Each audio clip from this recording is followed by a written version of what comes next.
Personas y personajes, héroes y villanos, próceres y anónimos, de todos se pueden contar grandes epopeyas, o lo que será simplemente una historia más.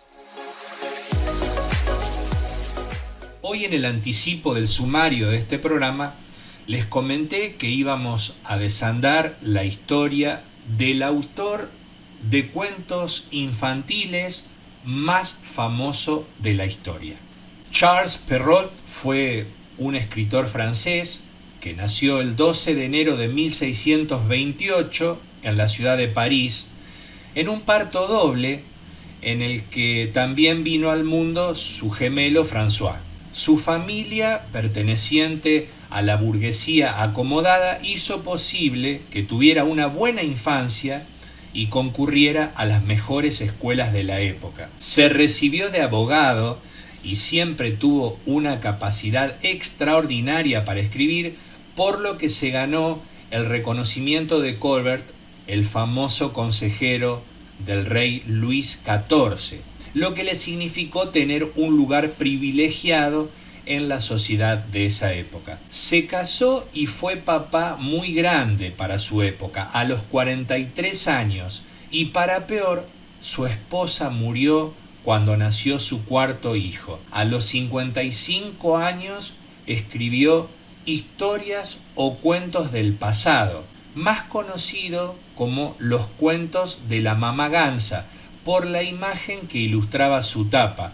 Publicaron esas obras en 1697 y allí es donde se encuentran la mayoría de sus cuentos más famosos.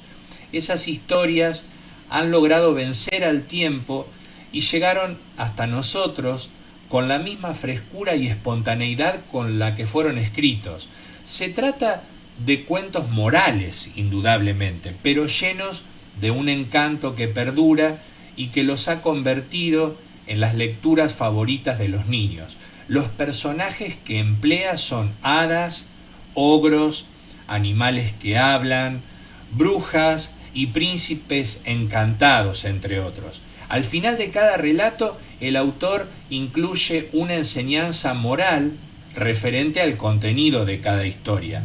El escritor registró las costumbres de una época en la que la mayoría estaba disconforme con su situación y, para dar esperanza a la gente en ese periodo histórico, habitualmente incluía finales felices en sus escritos. Su publicación empezó a darle fama entre sus conocidos y significó el inicio de un nuevo estilo de literatura, los cuentos de hadas. Para sus relatos, Perrault recurrió a paisajes que le eran conocidos, como el castillo de Yuste, en el que se inspiró el cuento de la Bella Durmiente. Grandes cuentos infantiles, como les decía, la Bella Durmiente, pero también Caperucita Roja, Barba Azul, El gato con botas, Las hadas, Cenicienta, Pulgarcito y tantos otros. Cuando Perrault falleció en 1703, los personajes de las hadas ya no causaban tanta atención y dejaron su lugar a las historias mágicas orientales. En efecto, en el año 1704 se dio difusión a la traducción de Antoine Galland de la obra Las Mil y Una Noches.